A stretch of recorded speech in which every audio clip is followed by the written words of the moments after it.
Olá, morada acadêmica. Estamos hoje, quinta-feira, dia de filosofia aqui no Morada. Toda quinta-feira teremos citações, pensamentos, comentários sobre algum filósofo, algum projeto filosófico que seja marcante na história do pensamento ocidental. Hoje falaremos de um sujeito que tem uma marca bastante forte na obra pós-Nietzscheana, que é o Émile Cioran.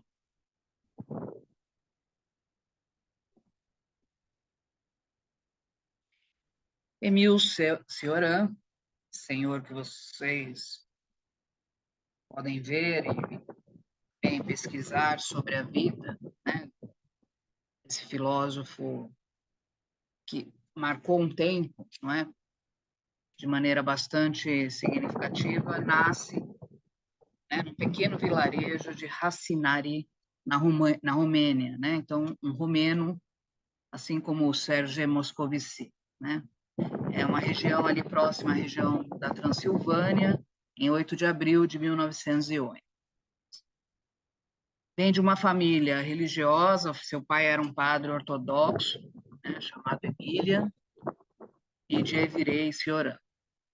Tinha uma irmã mais velha, que se chamava Virgínia, e um irmão mais novo, Aurélio. Dizem que a infância foi uma infância tranquila, feliz, aos arredores das montanhas dos Cárpatos, onde também, né, a sua relação com a natureza era bastante próxima, né?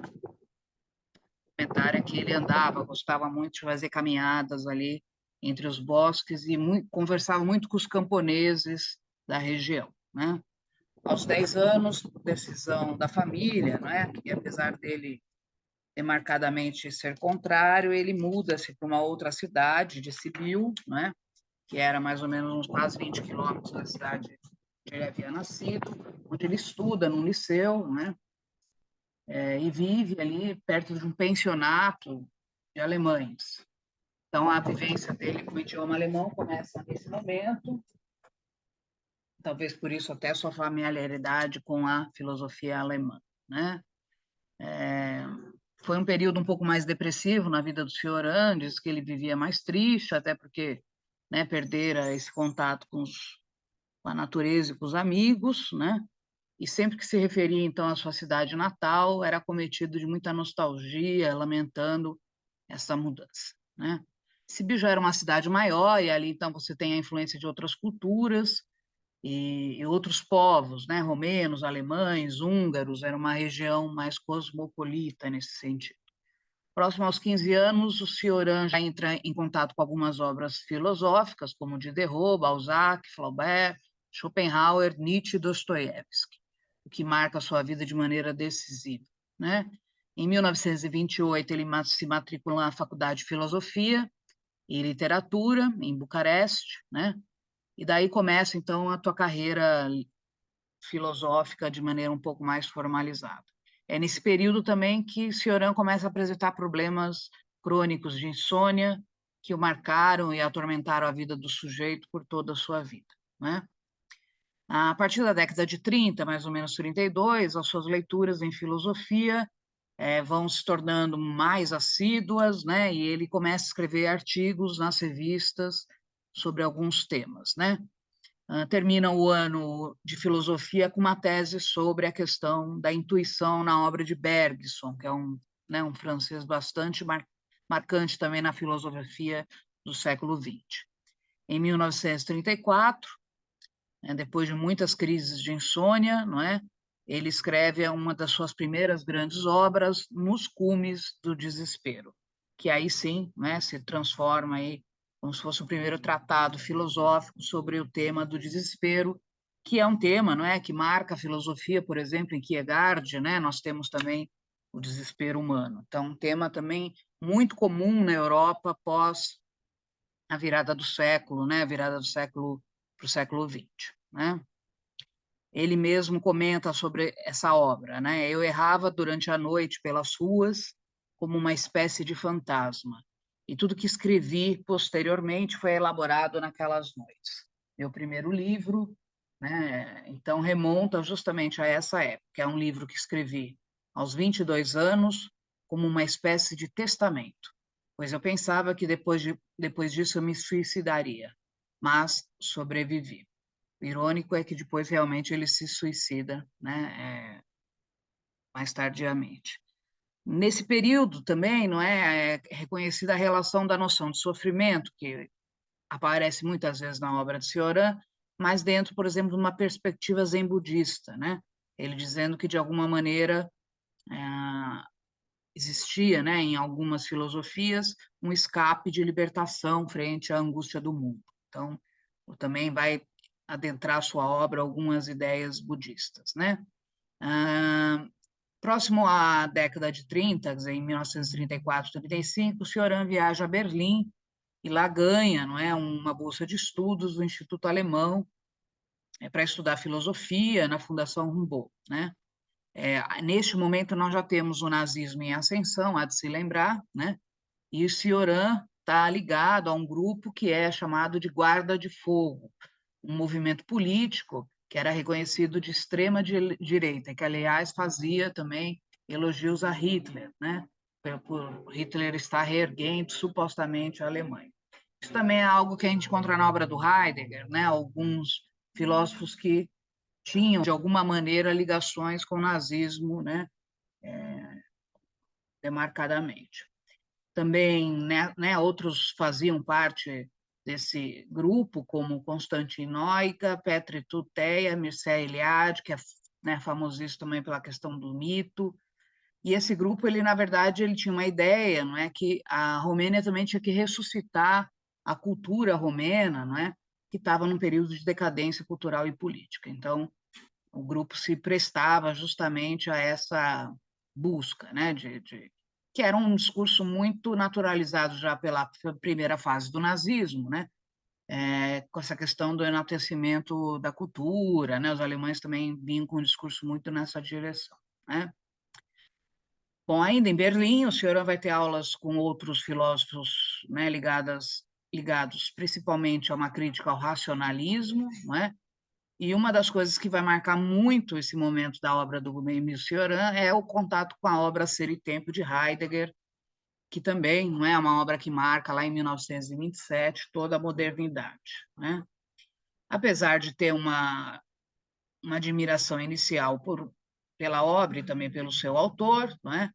Ele vai também ter um olhar crítico, dizendo que Heidegger, na verdade, ficou apenas na questão do ser e da verdade, e quase que manipula apenas essas questões, né? E se distancia, na verdade, da questão existencial sobremaneira. Então, é uma crítica que ele vai fazer depois da leitura de Ser e Tempo, não é? Estudando Heidegger. Em 36, ele retorna à Romênia, onde ele vai ter, por um período curto, né, a profissão de professor de filosofia no Liceu de Brașov, né? Era reconhecido por um temperamento bastante difícil, irritadiço, e as crises de insônia e dor de cabeça que o atormentaram a vida inteira, né? Então, demarcando aí a história de vida desse sujeito.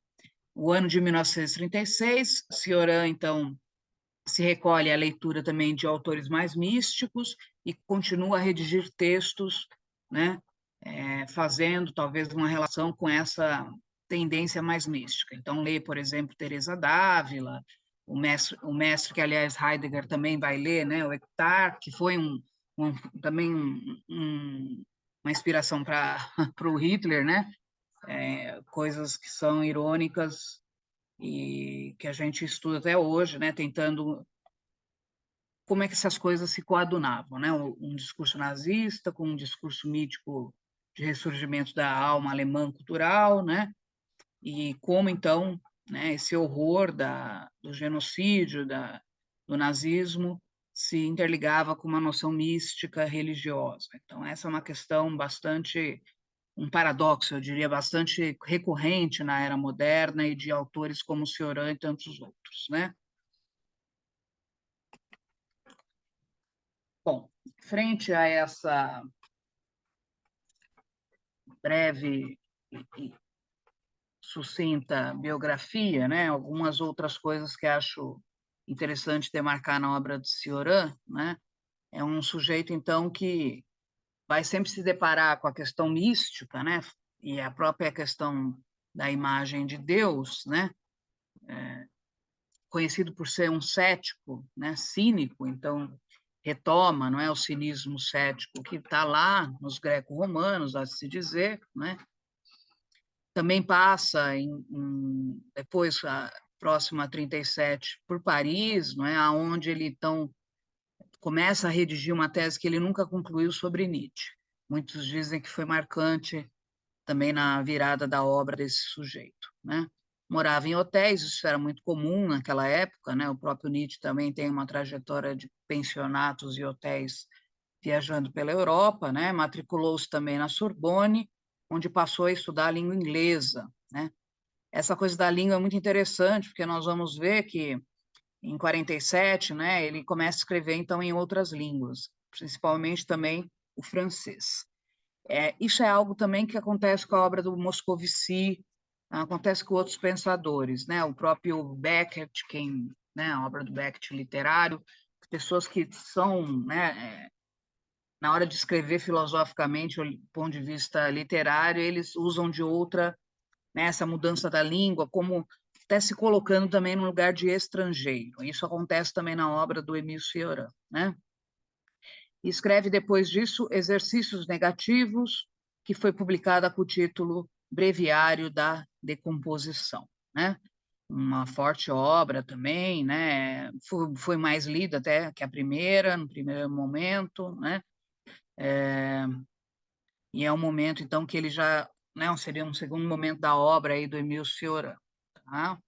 Entra em contato com outros autores, como o escritor mexicano Otávio Paz, e é um leitor de Samuel Beckett. Isso fica muito claro na obra dele. Quem já leu Samuel Beckett, em algum momento aqui no Morata comentaremos, é uma obra literária muito forte, que marca o teatro, inclusive, não é?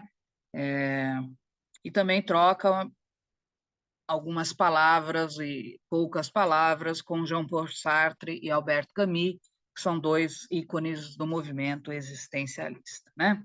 Depois da obra O Breviário, o Cioran ainda redige algumas obras ali em Paris, né, e com esses contatos que ele começa também a refazer, né? Ele escreve alguns artigos, mas também está já num momento psicológico bastante afetado. Em 64, também passa a dirigir uma editora e, de alguma maneira, coadunar lá a coleção de ensaios, não é? Que não tem muito grande alcance, a de se dizer, né? E ele vai ajudar na publicação de alguns clássicos, né? Aqui um parênteses, ele ajuda na publicação de algumas obras de um sujeito que aqui no Morada nós já até falamos dele, que é o Ortega y Gasset. Aí é o Émile Cioran, editor, né? Já é um terceiro momento da vida dele. De 86 em diante, começa a aparecer o Émile Cioran, tradutor, traduz os primeiros livros escritos em romeno para o francês, né? Em 88, há um boato do suicídio de Cioran por envenenamento, né? Porém, depois de 3 dias, ele aparece, né, em seu apartamento desmentindo o boato. Sua morte acontece em 95. Há uma controvérsia, alguns dizem que ele se suicida, outros falam que era uma questão mesmo do mal de Alzheimer, né?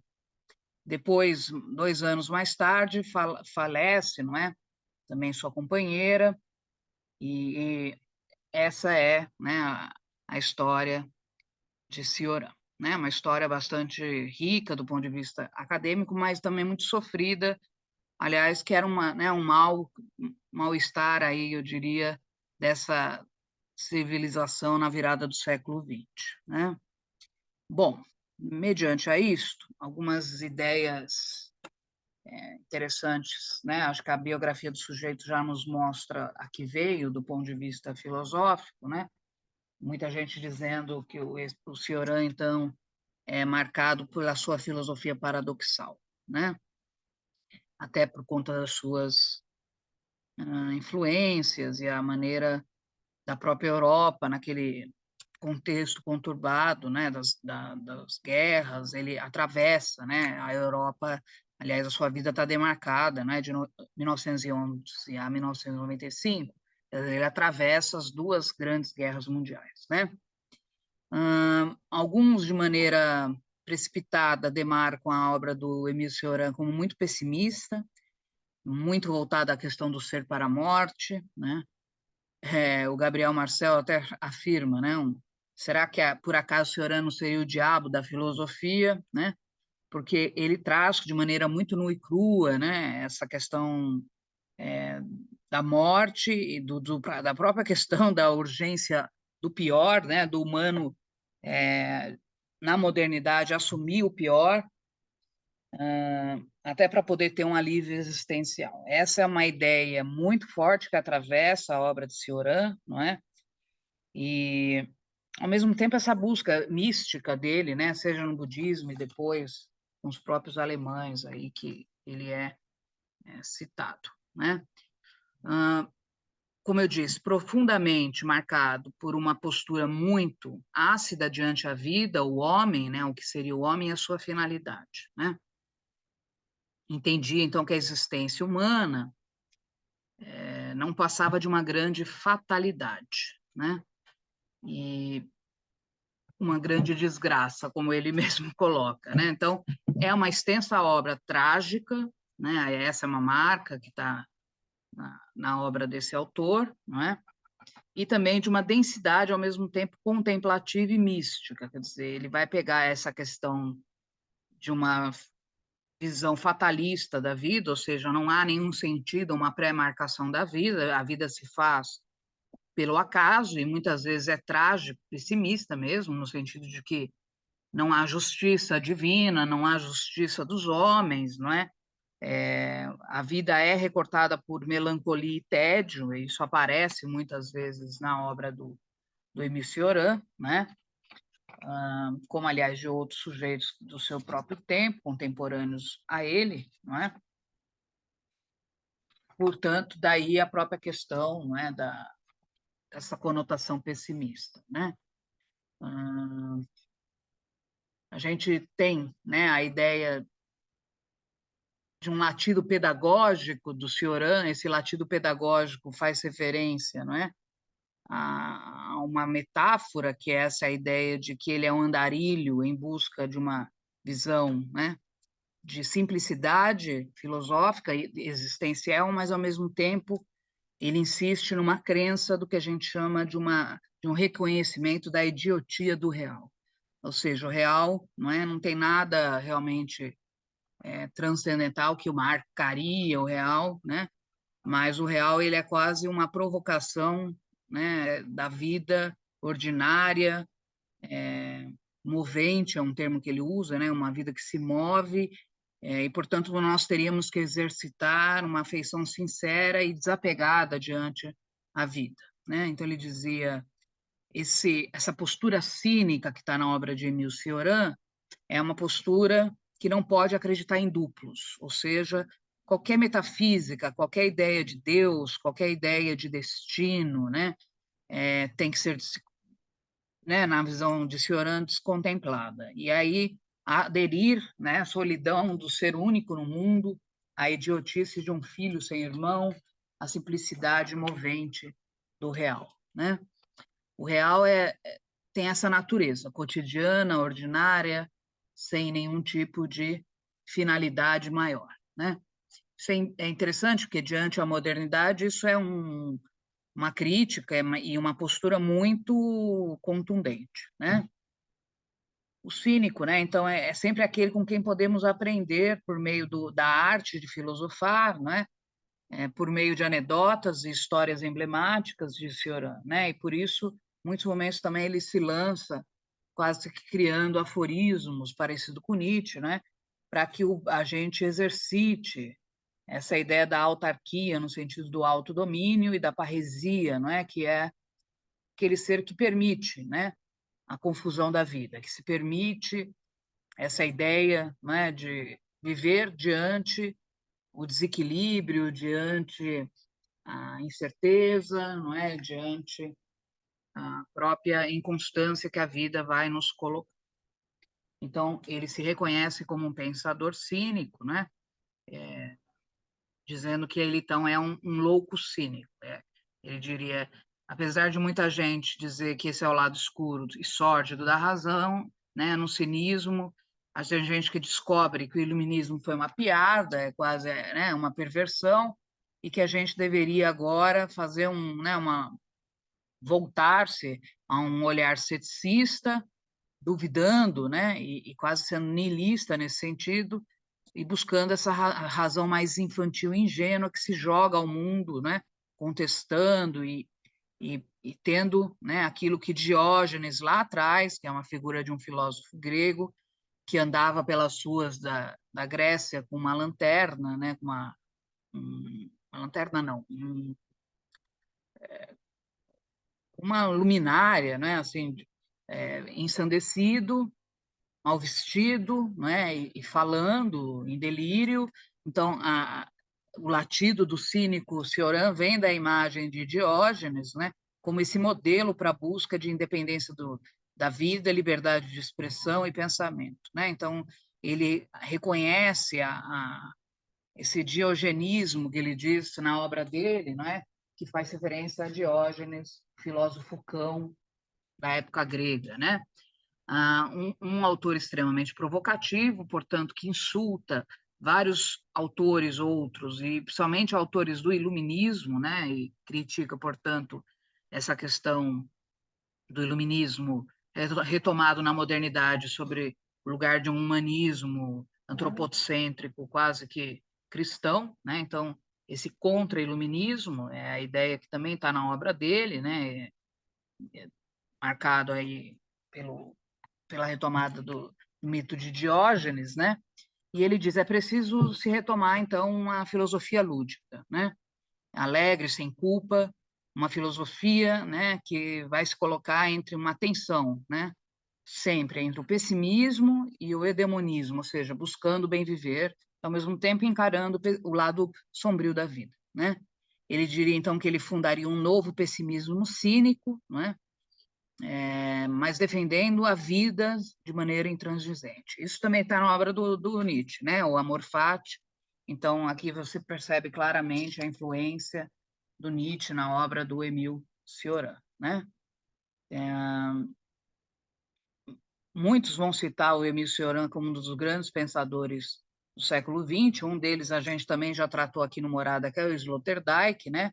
Ele diz: bom, se o filósofo é chamado a viver o que diz, então sua tarefa é, em um sentido crítico, a de dizer o que vive, né?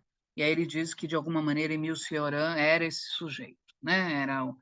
Ele era o sujeito que vivia da sua própria filosofia, talvez um dos poucos, né, depois de Nietzsche, a conseguir assumir essa missão da filosofia, né, e encarar a inutilidade da vida, a vida sem sentido, e desconstruir a busca dessa felicidade moderna, idealista, né, que colocaria em grandes estruturas ou colunas, né, esses suspiros de esperança em vão, né?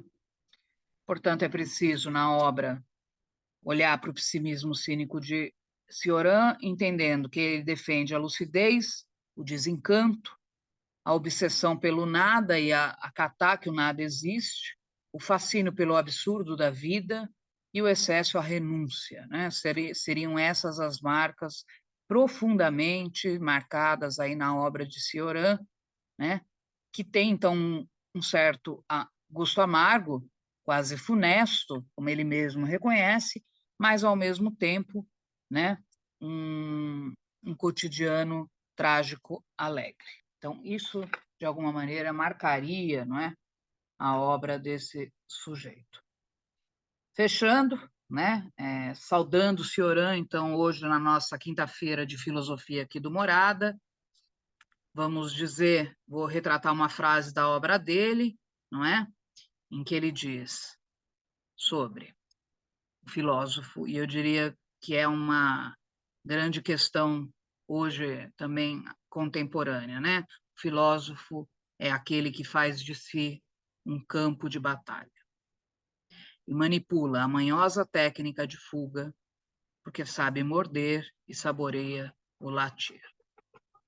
Ou seja, o filósofo é um cínico. Espero que vocês tenham gostado. Eu indico a leitura dos livros de Cioran, né? Contemplando, obviamente, esse contexto e sabendo, né, do contexto tanto biográfico quanto sócio-histórico, para poder capturar essa poesia trágica